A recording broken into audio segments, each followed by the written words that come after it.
Well, you know it's a serious football season when Joel Klatt stops by. We don't bring him by for just nonsense. It must matter. The Klattster, college football. There's a lot of things to talk about. Let me start with this. There is. You know, as you know, I view myself as sort of a beacon of American journalism, so let's start with that standard. That's how I view myself. I've realized that. That's how I view myself. So, listen, Beauty is in the eye of the beholder. Yes, it is. But these people that, like, all these little fanboys in Oklahoma that don't get Lincoln Riley, the guy won 11. That team at USC last year was 4-8 and was blown out half a dozen times. And even the coaches and the media, and they've got him top 15. Can we just acknowledge that he's probably the best offensive coach in a sport that is leaning offense? The college level, he's probably the best offensive coach. I mean, let me ask you, did anybody have a better last 6 months than USC?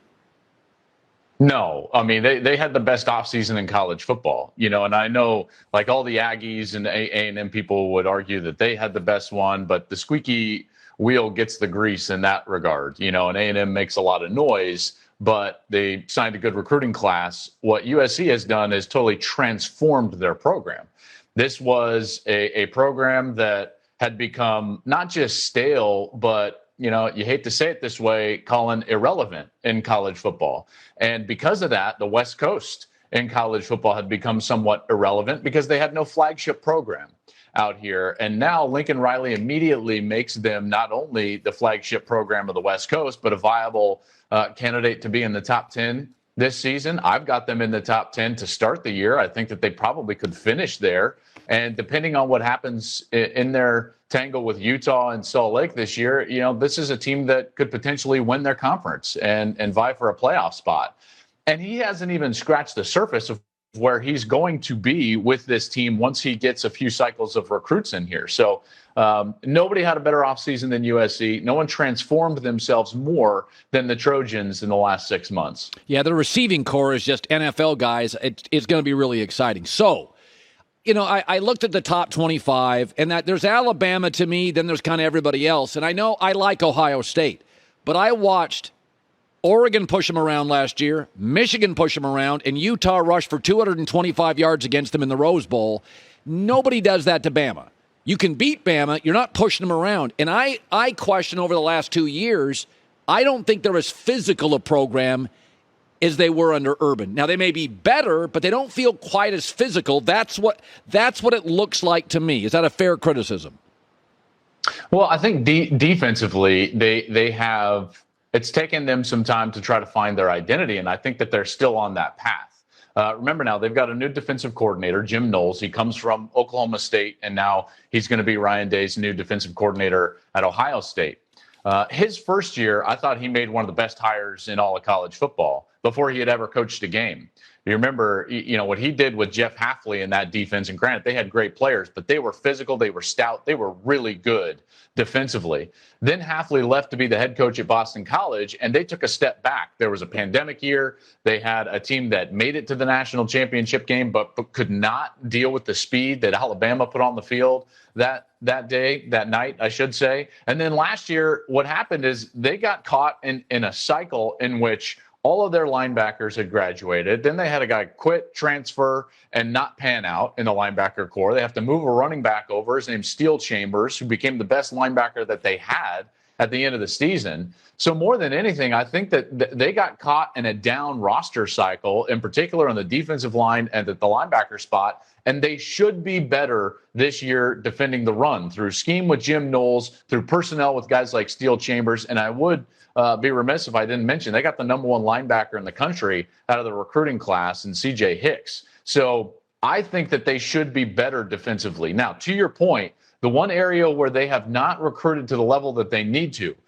and when I say need to, it's not to win the Big Ten, it's not to beat Michigan, it's to beat Alabama, is at the defensive line. Those defensive tackles, they've got to get better up front. And I think that's something that they've got to address. Hey, listen, if Bryce Young was 6'4", to me, he would be the number one pick He's a little small. Sure. He's a little light. And NFL people look at that.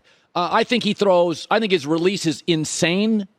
I think he's an unbelievable talent at quarterback. I just don't know if it plays on Sunday as well. Can he win the Heisman again? There's nothing against all the other good quarterbacks, and there's plenty of them. This kid it's different. It's just different with him. The confidence, the release, his feet, he's just different.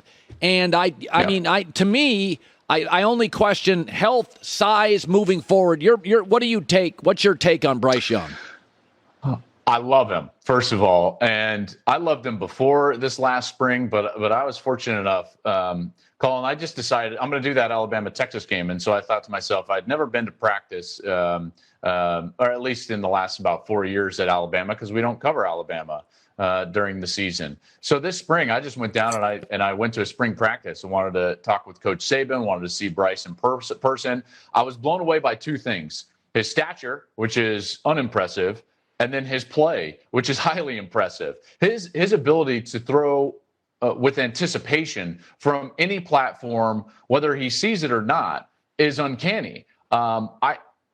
This guy is as good a quarterback as I can remember seeing, in particular for his size, because of his ability to anticipate windows, manipulate the pocket, throw accurately down the field. The one thing, here's what I will say about the Heisman, though. If you're discussing from the Heisman perspective, that's a different discussion, because he's going to have things working against him. As great of a player as I think he is, and I think he's phenomenal, he's got to have a better season than he did last year, where he threw for 4,800 yards, 47 touchdowns, and 7 interceptions, or else people will say he fell short. He's also going to share or split votes with Will Anderson and maybe Jahmyr Gibbs on his own team. And then he's going to have the favorite bias. They come in number one, Colin. He's the incumbent, returning Heisman Trophy winner.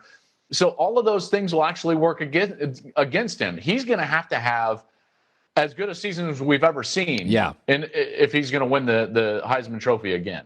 All right. So listen, I think Miami's going to get really good really quick. I think USC is going to be really good really quick. I am a huge Sark fan.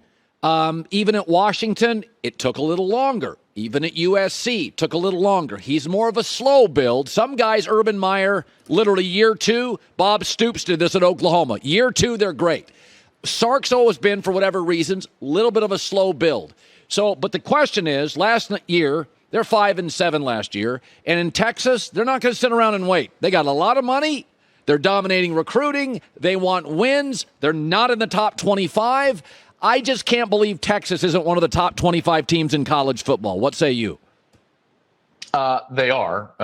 If I were doing a full top 25, they would be somewhere in that 15 to 18 range. Yeah. That's where I think that they would probably sit for me to begin the year. I don't know why they're not in the – I think that the AP is just tired of Texas, to be honest with you, and maybe Sark paid them off to get a little motivation for his team, right? He's like, please don't vote for us. So like, I don't want anyone talking about us being overrated coming into the season, like frankly Texas is normally. I think that they've got a really good team. They've got what I think is the best running back in college football, in Bijan Robinson. Yeah, he's great.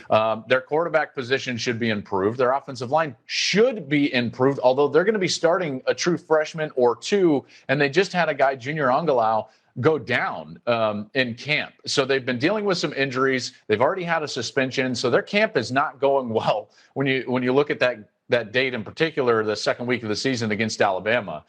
Sark has to perform this year. I think that they underperformed last year. They lost some close games that they shouldn't.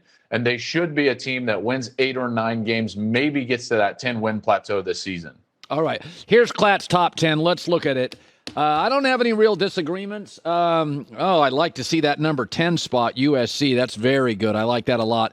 Yeah, I think I'd have them somewhere near 12, 15. But, you look at their schedule. The bottom line, if they can beat Utah, then you're right. That's really the key. Because I don't think they'll beat Notre Dame. But if they could beat Utah, and they certainly have the personnel, Caleb Williams is going to make a lot of people, a lot of defenses look average. I think you're right. I think it's going to be an interesting year, obviously, and an exciting year for USC. The team, though, that I'd like to mention here from this is Utah. You brought them up, and we always just kind of like throw them in. Listen, look at what Kyle Whittingham has done. The Utah Utes are going to start, at least in my eyes, as a top 5 team in the country. with Cam Rising as their quarterback last year, they were 9-1 Yep. when he started the game. They bring back 14 starters. Mm-hmm. This is a legit playoff contender. I talked with Ryan Day about Utah, and he said he told me, he was like, that's as good a team as we faced all year last year. They were tough. They were beat up in the secondary, which is why we were able to throw the ball so successfully. This is a team that I think is really good and could make a legitimate playoff push for the first time out of the Pac-12 since, what is it now? I'm forgetting, like 2016. Yeah. I think was the last time we had a Pac-12 playoff team. By the way, Kyle Whittingham also considers me a beacon of journalism, so take note on that. You ask him. You ask him. You know, that's interesting because when I saw Kyle last, Kyle and I are actually like tight. And I brought up your name, and the first thing he did is roll his eyes. That's not, well, that was a day, there was a lot in there. There was a lot in the air that day in Utah. They had some weather things. The Salt Lake's drying up, and I think it was something else. All right, Klatt, get out of here. Joel Klatt, Fox Sports college football analyst. I can't wait. Yeah, I'm all geeked up for it. So to me, I like college football, but you got to give me some glamour. You got to give me the canes. You got to give me the horns. Fight on, then I'm happy. Because I know Alabama's going to be good. I know the SEC is going to be good. I know Michigan, Ohio State, Penn State, Wisconsin. I know they'll be good. Oregon will be fun. Got to give me a little glamour. As I age, I need glamour. Keep me awake. Hi, everybody. Thanks for watching. Subscribe here to get the latest from the show. Also, be sure to check out more of the best clips from The Herd or go watch a few segments from other shows on FS1.